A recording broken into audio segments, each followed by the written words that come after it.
An Italian warlord from the 14th century dies in agony. It's a very powerful plant, so you can use it as a poison. Was it murder?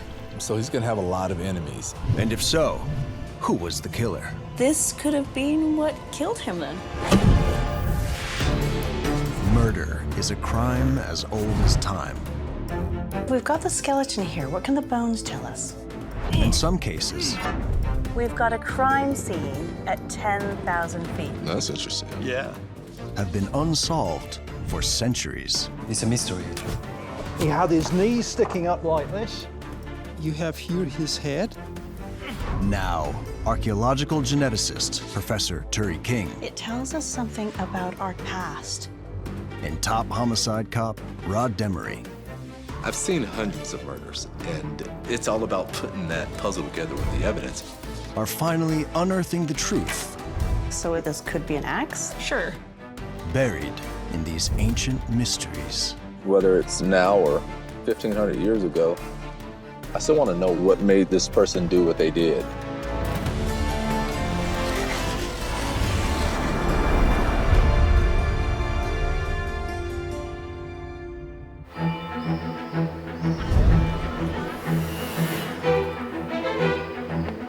Professor Turi King is in the Italian city of Verona to investigate a medieval mystery. Verona is stunning. Really beautiful medieval city. This is an interesting case. We have quite a bit of historical documentation, but we have to be a little bit careful about how we interpret it. Fortunately, there is a ton of forensics that we can use alongside those historical documents. I think Rod's gonna quite like this case. It's from a really interesting period in history. There's a lot of kind of fighting, jockeying for power between individuals. So I think he's gonna like getting his teeth into this case. Medieval Italy was made up of rival independent city-states. It was a place of shifting alliances, betrayals, and almost constant conflict. This beautiful city has a history as a setting for passion, tragedy, and violence. Verona's Romeo and Juliet, right? And then there's the whole love story, romance, and forbidden love, and suicide, and poison, and there's so many different emotions that kind of are evoked just being present. Hi. Hey, Turi. Welcome to Verona. Thank you. So good to see Come on you. in. Come this way. Turi has already set up their incident room in a library dating back 1,500 years. So what do you think? This is amazing. Oldest working library in the world. Wow. Are you ready for a bit of Italian Renaissance intrigue? I am. Okay. Our murder victim is someone known as Cangrande della Scala. Cangrande della Scala was a warrior who ruled Verona between 1311 and 1329. After a series of bloody conflicts, his family had fought its way to power some 50 years earlier. Cangrande is remembered as being ferocious in battle, but also a man of culture and a patron of the famous poet Dante. But he died suddenly, aged 38, at the height of his power. At the time when he died, it was thought that it was a natural death. But since then, there have been rumors, I suppose, in the form of historical documents that talk about various ways that he might have died. One is that he drank from a very cold spring, so maybe it was water that was contaminated. And then another one, that he was poisoned. Although it may seem like rumor, in experience, I've learned that rumors are partially true. Where there's smoke, there's fire. Historians from the time wrote about Cangrande. However, their accounts, known as chronicles, were often biased and are hard to accept as fact. What do we have physically that we can examine? There's no crime scene for you to go and have a look at. He is interred in this rather incredible tomb right here in Verona. Wow. Well, that's the next best thing we have to a crime scene, so I like to take a look at it. Yeah.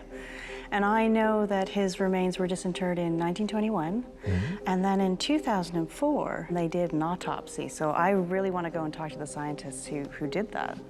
Well, that sounds like a plan.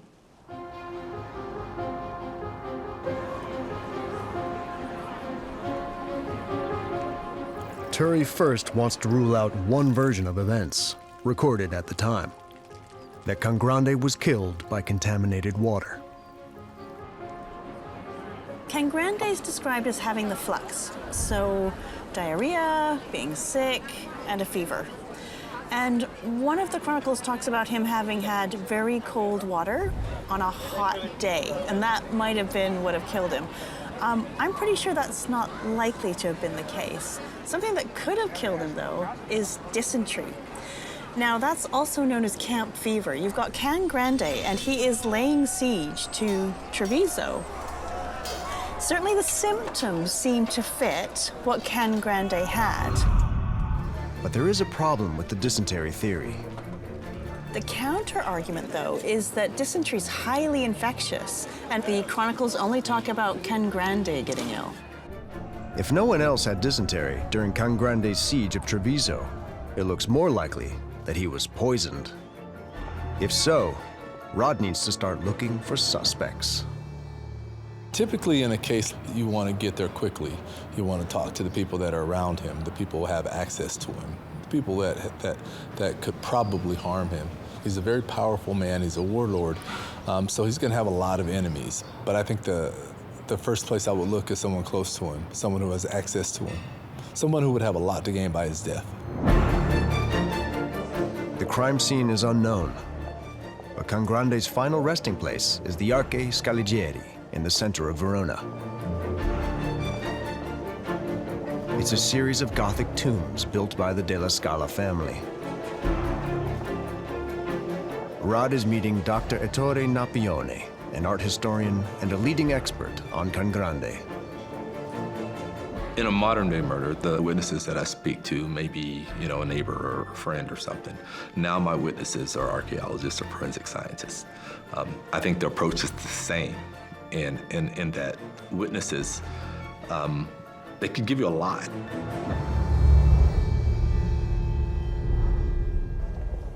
This is the tomb of Cangrande della Scala, our hero.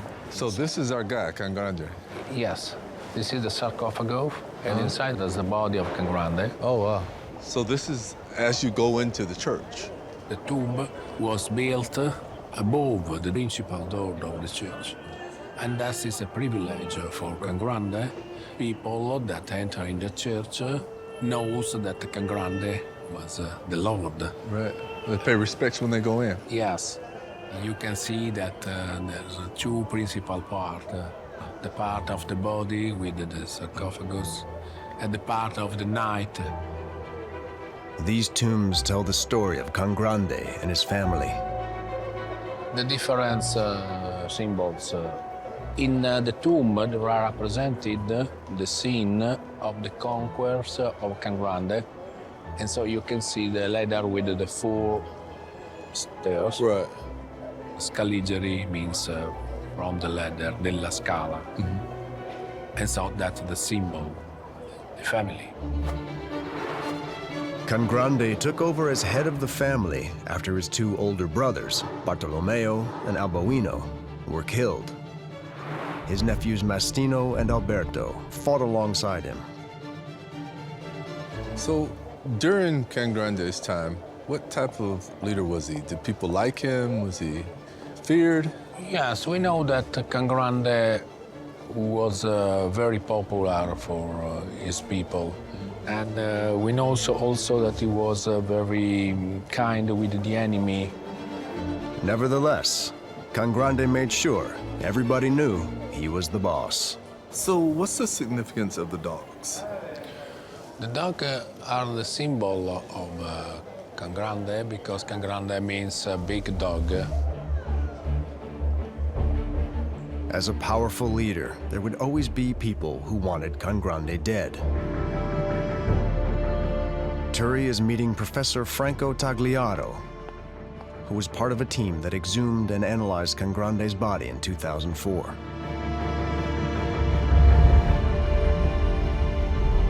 What did he look like?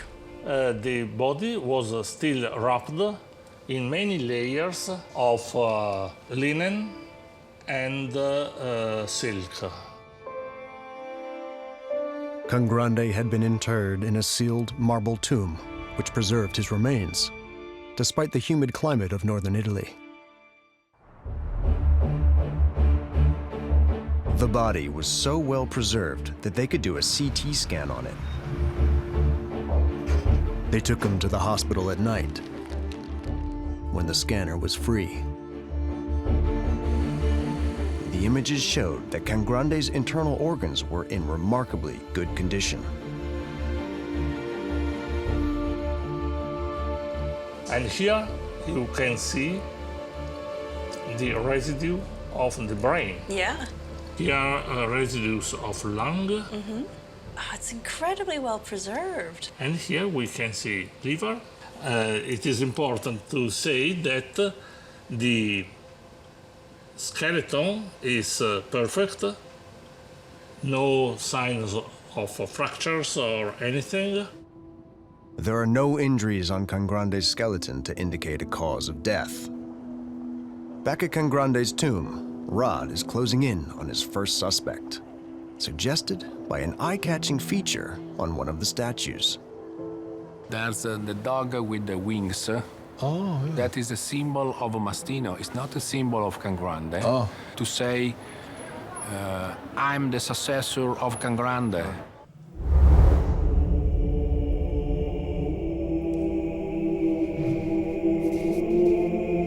When Cangrande died, his nephew Mastino became ruler. He built himself an even bigger monument opposite Cangrande, so that his uncle would forever look up to him. Could Mastino's aggression have been directed towards his own uncle, to the point of murder? About Mastino, how was he? Was he like Cangrande? Did people like him and respect him, or? We know that Mastino was the opposite of Cangrande. He is described more violent. He was also ruthless. So after Cangrande died, Mastino put his sons in prison. Cangrande had 8 illegitimate children. None of them could inherit his title, but they did expect to live as royalty. Normally, they remain in the court and they live as a warrior, as a knife, or something like that. Oh, yeah. Nevertheless, when he later became ruler, Mastino believed 2 of Cangrande's illegitimate sons were plotting against him and had them jailed for life. And history suggests that later, he was prepared to go even further. He suspected that the bishop was in relationship with his enemies. So he went to the principal church of Verona and he strangled with his hand the bishop. Yeah. He killed the bishop. He killed the bishop Wow. with his hand. So do you think it's possible that Mastino was involved in Cangrande's death? Yes, Mastino is the principal suspect. Right. Also because in his life showed the violent character, violence. the behavior, yes. Well, I mean, he killed a bishop. Yes, yeah. So, yeah. So at this point, I would think Mastino would be the prime suspect. I mean, he had everything to gain and really nothing to lose. He clearly had the mindset and the temperament or the ruthlessness to carry it out.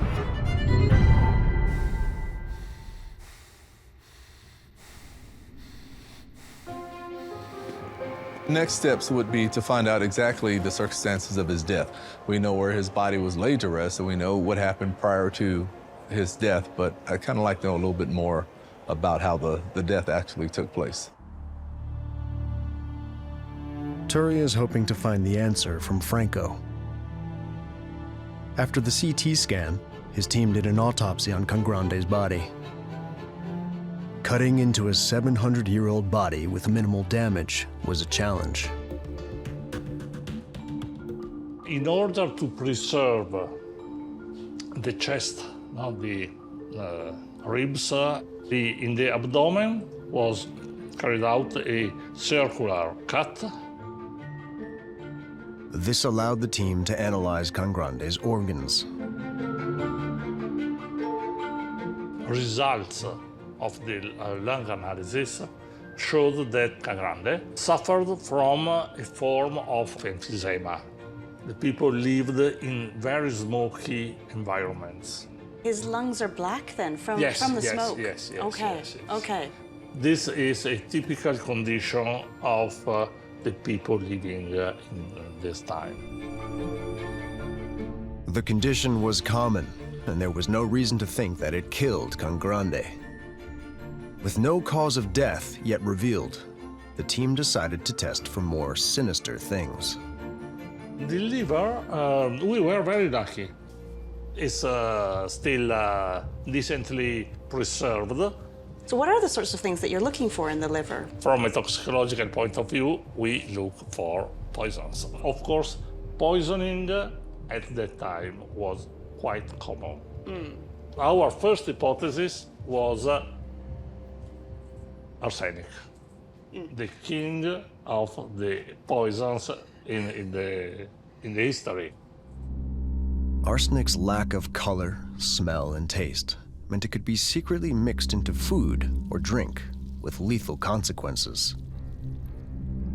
A dose the size of a pea was enough to kill.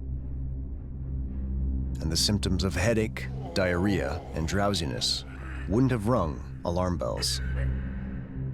However, only trace elements of arsenic were found in Cangrande's body. Is there enough arsenic to kill him? No, absolutely.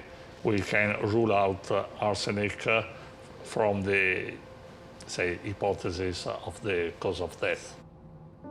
Franco and his team had hoped to find Cangrande's cause of death, but nothing backed up the rumors of poisoning. So how are you feeling at that point? Were you... Yes, at the time we were quite sad. But a surprise discovery in Cangrande's gut gave the scientists hope. A suitable alternative was to restart an investigation on a new biological sample, which was feces. Ah. The remaining feces are here. So a new possible avenue for research then? Yes, exactly. Incredibly, for a body buried for 7 centuries, feces still remained in the gut. The team hoped that this unexpected discovery could be examined under a microscope and reveal what might have killed Cangrande.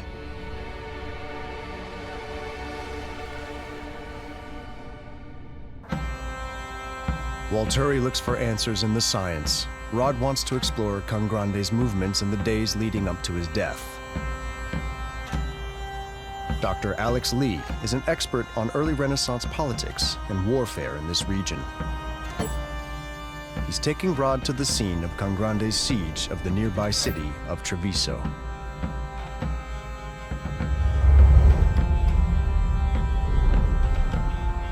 He was encamped outside these walls and trying to get through at all costs. Cangrande's forces surrounded Treviso, barring passage in and out of the city. The people of Treviso were starving within weeks, their leaders forced into submission. What sort of military man was Cangrande? Well, the simple answer is really brave. He is always leading from the front, always the first over the walls, the first through a gate, the first to land a blow.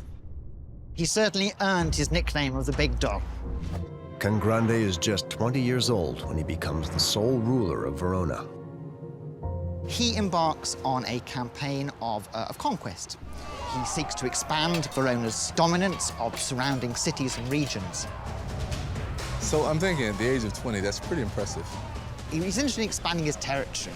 He wants money, he wants to encourage trade, commerce, etc. At this time, the northern region of Italy was beset by warring families. The della Scala family ruled Verona, and had fought and conquered Vicenza and Padua. Treviso was the last area to hold out. Is there a possibility that any one of his enemies from any of the other territories would want to kill Cangrande? Well, it's certain there were rivalries. In previous years, he had rubbed up the rulers of nearby Milan, the Visconti, in the wrong way. There were some tensions with his appointed ruler of Mantua, the Gonzaga.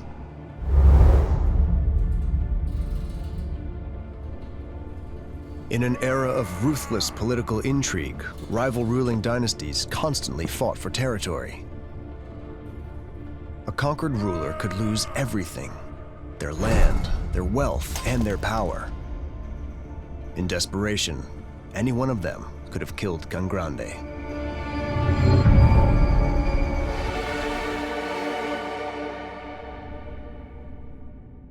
When Rod was a detective in Louisiana, he regularly dealt with murders involving feuds amongst gang leaders.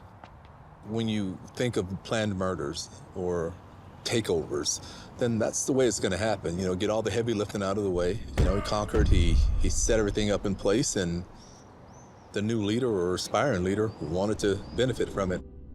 But to kill Cangrande would mean an assassin would have to get close to a heavily protected warrior. Not an easy task for a rival ruler to arrange. So who could have gotten close to him? Cangrande was already ill when he conquered Treviso on the 18th of July, 1329. He was taken to the city's cathedral and to what would be his deathbed. That means potential successors would be circling. And Rod's wondering who was near to him at the time of his death. When Cangrande was on his deathbed, what was exactly happening? Well, at least one chronicler tells us that when he had been brought to the cathedral, he called to his side two of his most trusted lieutenants, Baiardino Nogarola and Marsilio da Carrara. And he said to them, "After my death, it is my wish that my domain shall pass to my two nephews, Mastino and Alberto." At the same time, he also wanted Padua to go to Marsilio da Carrara. Could either of these men be suspects? Well, let's take them one by one. Baiardino Nogarola, very unlikely. He's an extremely trusted lieutenant of Cangrande's. They've been working together since the beginning. So I don't really think he's in the picture. Marsilio da Carrara, different case altogether. Although he is very close to Cangrande at this moment, although they're friends, they haven't always been. In fact, they started out as enemies. What's more, Marsilio later would also be thought to have poisoned his first wife after catching her having an affair. Before Cangrande had come along, Marsilio's family had dominated Padua. In fact, Marsilio had been elected their captain, if you like, before he handed over power to Cangrande. So one can easily imagine that Marsilio might think that with Cangrande out of the way, he could govern Padua for himself. Rod can now name another suspect.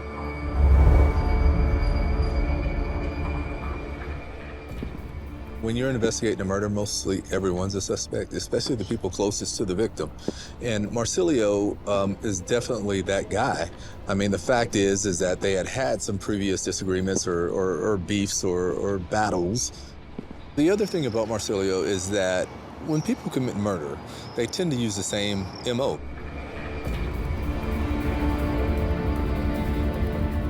You don't find someone who strangles people and all of a sudden they resort to using firearms. Whatever method they use is what they stick with. In Marsilio's case, it's just odd or strange that he would be suspected of poisoning his wife in such a short time frame. So it makes him a viable suspect.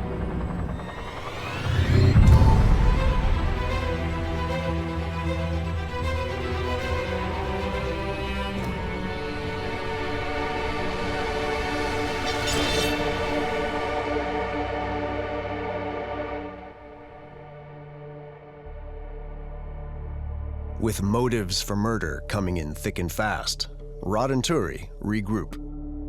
So who are our suspects? Well, we have Messina, the nephew. He stood a lot to gain.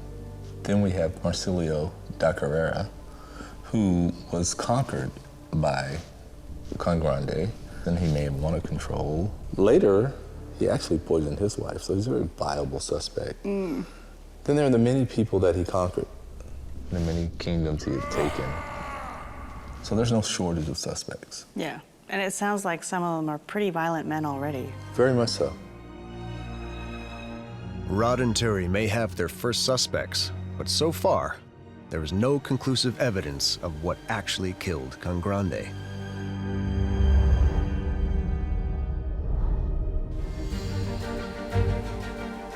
Dr. Silvia Marvelli has analyzed the feces found by Franco's team. Her specialty is pollen. Forensic pollenology is a highly specialized skill. Pollen grains are examined under a microscope for their size, shape, and color, and compared to other pollens so that they can be identified. 700 years after Cangrande died, the process can pinpoint exactly what plants he last consumed. I can see what look like little round shapes. Sono delle specie di sfere con dei tagli e sono i pollini con dei buchi e sono questi pollini. Pensiamo che abbia bevuto una bevanda a base di questi ingredienti. Abbiamo trovato dei pollini di gelso nero, di camomilla e anche di digitale. Digitalis, otherwise known as foxglove, a poisonous plant. Oh my goodness, you can see the foxglove pollen really clearly because of its distinctive sort of shape. Finally, Turi has clear evidence of poison. So this could have been what killed him then? È una pianta tossica e quindi non va bene, bisogna stare molto attenti, anche se si è scoperto gli effetti della digitale molti secoli dopo. Yeah, it's hugely poisonous. I have children and I make sure that is never in the garden because I know how poisonous that is. That's serious. Foxgloves, or Digitalis purpurea, are a common sight in Europe, but every part of the plant is poisonous.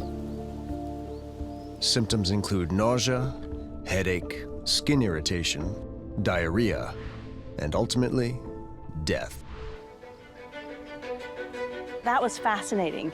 Originally, we had thought there was no poison in Cangrande's body, but now we know that there is. The next thing I need to find out is, was that enough to actually kill him? With this in mind, Rod is researching poisoning in the 14th century. It appears that it was a pretty common practice. They used to assassinate people and murder people by poison. It's pretty interesting the way they actually studied the poison, tried to come up with an antidote for it. There was one man who slowly poisoned himself to build up a tolerance for the poison. So I guess the logic behind that is that if I'm ever poisoned or ingest poison, I would have some sort of immunity to it.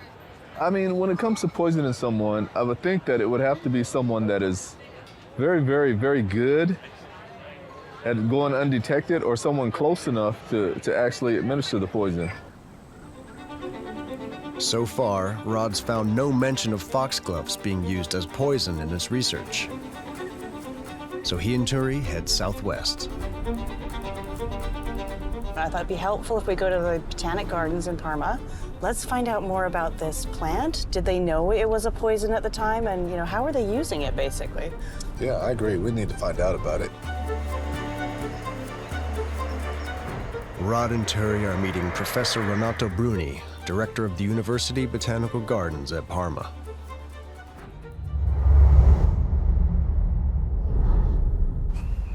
But in the 13th century, they were aware that a single plant or a single substance could be healing, could be killing, or could be doing something magical that wasn't predictable. The herbalists also at the times used fusions, so it was quite common to mix different plants. These mixtures were commonly used at the time and would treat all sorts of conditions. But Cangrande's infusion appears to have been lethal. He looks like he's been poisoned, essentially, by foxglove. Could there have been a mix-up? It could be an intentional poisoning or it could be a mistake, even an honest mistake. To avoid these kinds of mistakes, many centuries later, in the mid of the 16th century, botanical gardens like this one were born to train doctors and physicians to recognize, identify plants. Was foxglove grown widely in Italy at the time? Yes, it was available, and at least 3 different species of foxglove were present in Italy. Do you grow foxglove here? Yes, we have a plant there. Oh, You can yeah. go and take a look. Yeah, that'd be great.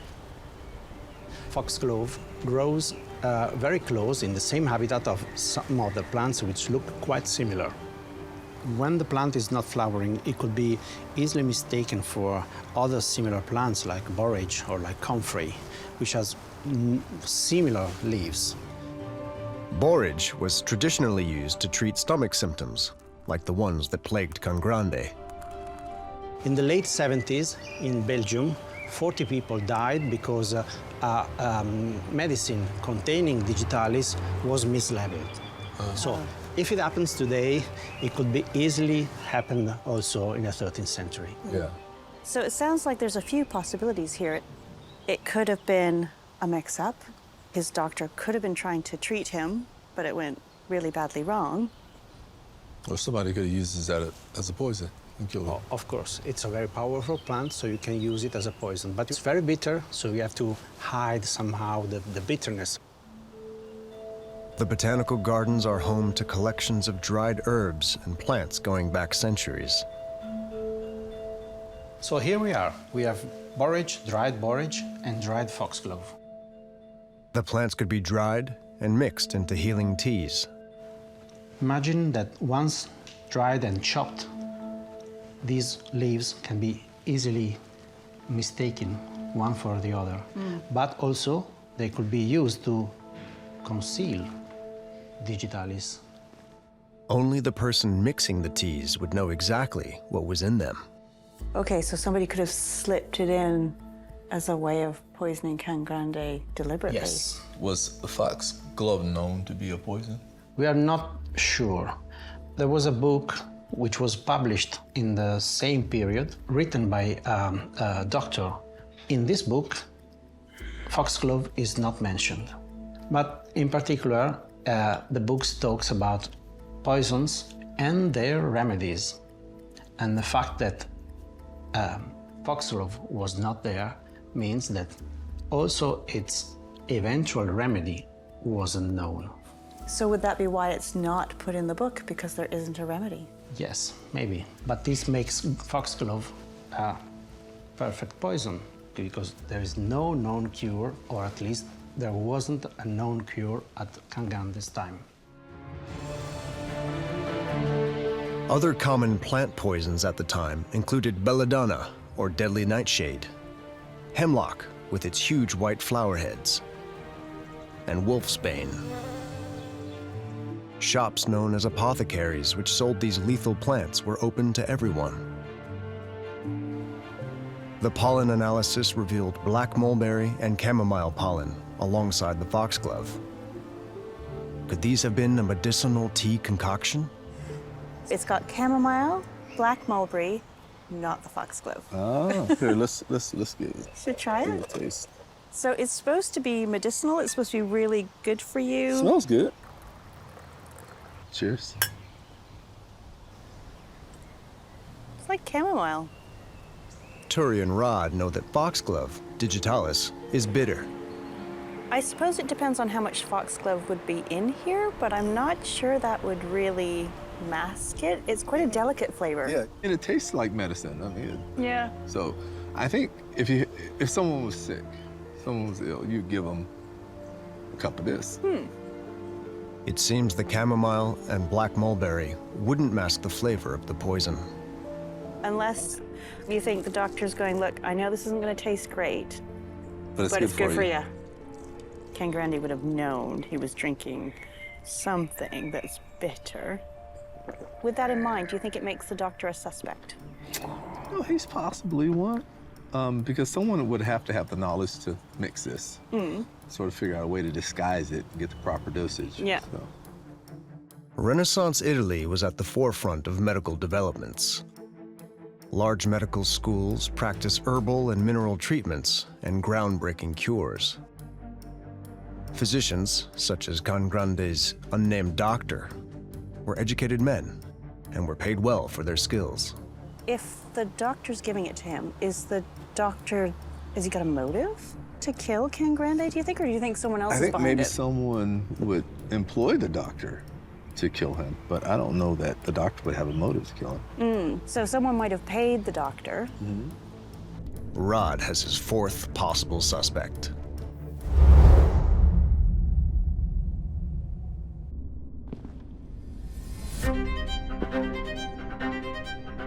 We have to consider the doctor as a suspect because he has access to Cangrande. He can get in, he can get real close to him, and he's trusted. So if he were to administer some medicine that obviously Cangrande wouldn't want to take otherwise because of the taste, the bitterness, he would take it if he thought it was good for him. And the doctor would be able to convince him of that.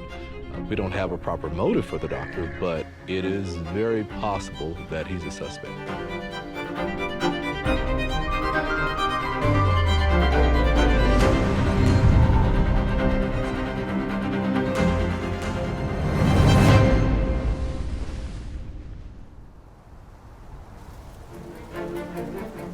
Rod and Turi have 4 suspects, but they still can't be sure if this was an intentional or accidental poisoning. Scientists working on new cutting-edge genetic techniques believe that they have the answer. Turi is meeting geneticist Professor Massimo Deledone and Dr. Alessandro Salviati.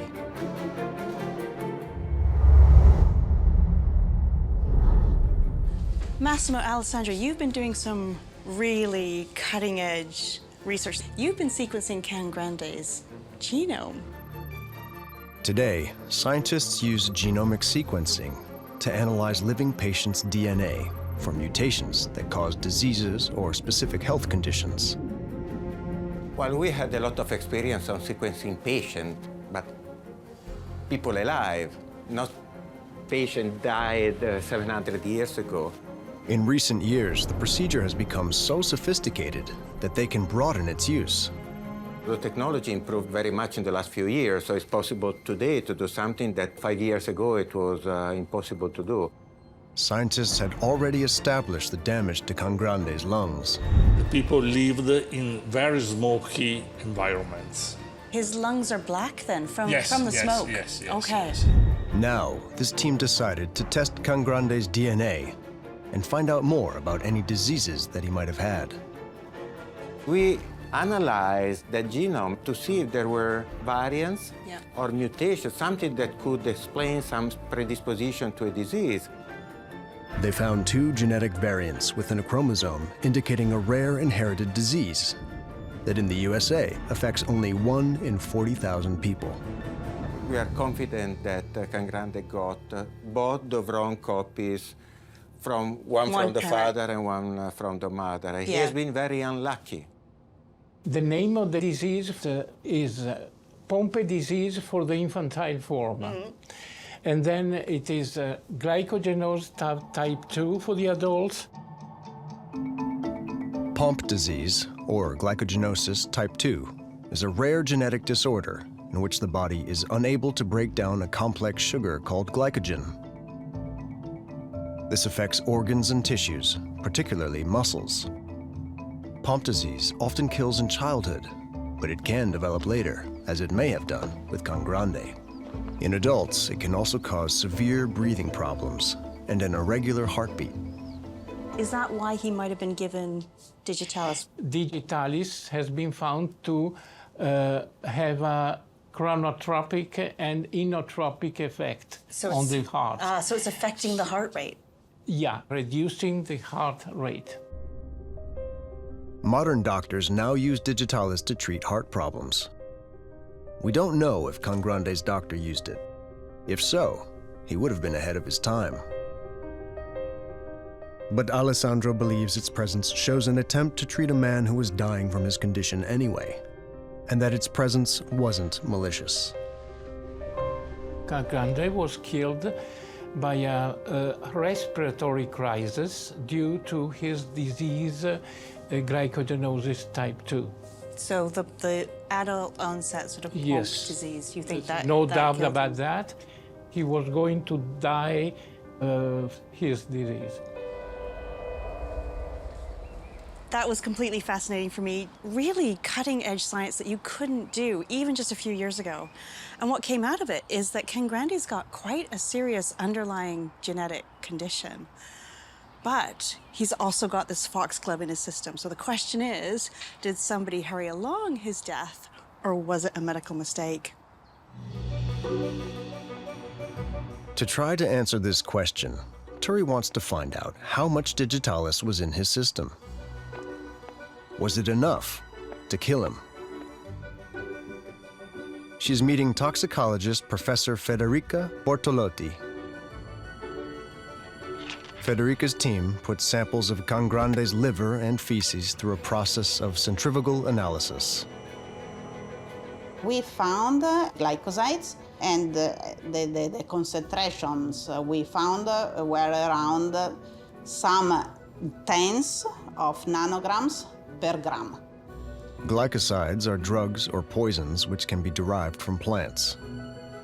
This drug can help the heart to pump the blood. The problem is the therapeutic concentrations and the toxic concentration are very close.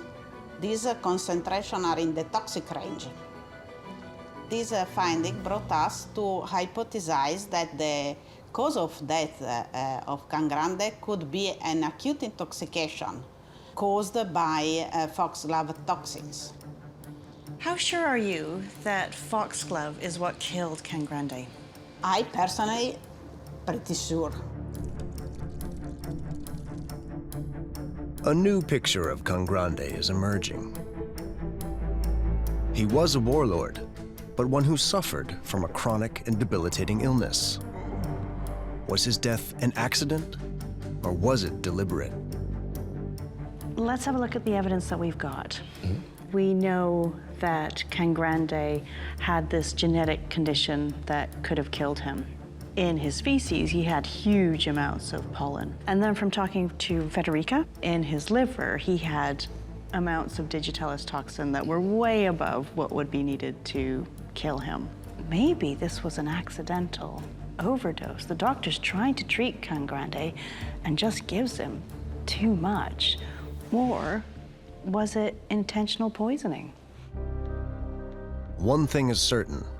Cangrande had enough poison in his system to kill him. And for Rod, that points to one thing. I don't think you can take anything for granted. I think anything can look like whatever you want it to be. A suspicious death is a murder until proven otherwise. We have a few suspects. Mastino, the nephew, who stood the most to gain, basically inheriting everything and the power. We have Marsilio, who was sort of an enemy-turned-friend and may have wanted to regain power of his own country. There are the many warlords and leaders that he'd conquered in the Doctor. Rod believes Cangrande was deliberately poisoned, but wants proof. Maybe the ancient library can provide the evidence they need. Valeria Nicolas, researcher at the Biblioteca Capitolare, has found some more chronicles going back to Cangrande's time. This is a chronicle of Verona from the 14th century, and it describes Cangrande's death, but it also focuses on what comes next. Cangrande's nephew Mastino would inherit his title. The book describes Mastino imprisoning Cangrande's illegitimate sons, but adds one crucial detail. So they conspired against their cousins, and it says also that for that reason they were condemned furono condannati a passare la loro vita in prigione, so to life imprisonment. But there is also further information which is really interesting about a third man called Francesco, Mastro Francesco della Scala. So he was a schoolmaster who in the same day was appiccato per la gola, so he was literally hanged from the throat. It's very specific. There is clearly a link between the two things. So why a schoolmaster? Well, this specific book actually doesn't give an answer. But Valeria has also found an extract from a chronicle written some years before and kept in another library. Written by Guglielmo Cortusi, who was a Paduan historian. In this case, it's in Latin. The chronicle reveals the hanged schoolmaster may well be the same man as one of Rod's suspects. Medicus unicus domini canis fuit furca suspensus. So he literally says the only physician of Lord Cangrande was literally hung from the gallows. Well, that's interesting. The doctor of Cangrande was hanged. The illegitimate sons of Cangrande were imprisoned for life. Mastino could be punishing the doctor for an accident, or he could be trying to cover his own tracks. Either way, I'm gonna have to think about this.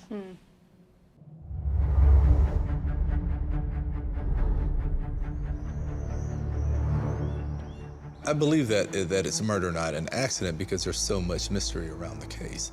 And not only is there mystery, there are other people that are expended at the end of it. I think the doctor may have administered the drug and probably disguised it in some sort of tea or what have you. I think contract killings always happened. I think people always hire somebody or contract somebody to create a distance. I think the killing of the doctor may be some sort of scapegoating or some way to silence him. My thinking is that these two sons posed a threat, as well as the physician. They were removed so they wouldn't be an issue. The sons probably an issue for some sort of claim on the dynasty, and the physician probably so he wouldn't speak or talk about anything. You know, dead men tell no tales. He was literally hanged. So my thought is that somehow or another, these are connected. If you step back and look at the entire situation, the only person with anything to gain and the only person who survived it all would be Mastino. Mastino was a very unique individual. He was very egotistical. He believed that he was going to be bigger or better than Cangrande. I'm the successor of Cangrande. And he was pretty ruthless. Mastino had the most to gain. He had the motive to do it. And he also had the means. You don't have an antidote to foxglove. So my thought is that he enlisted the help of his physician and poisoned him. I think the murderer was his nephew, Mastino.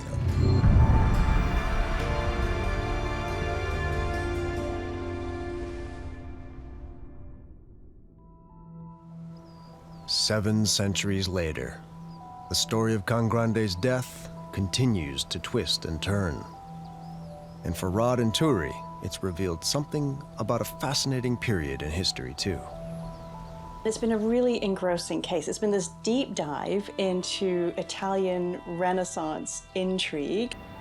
It's just almost human nature. It's something that just continues to happen over and over again. I don't think Cangrande's family was any different than that. And if you go into modern day crime families, it's usually the son or the nephew or someone who feels like they have more right to this legacy than the other person, or this power, this empire. People kill people that are closest to them.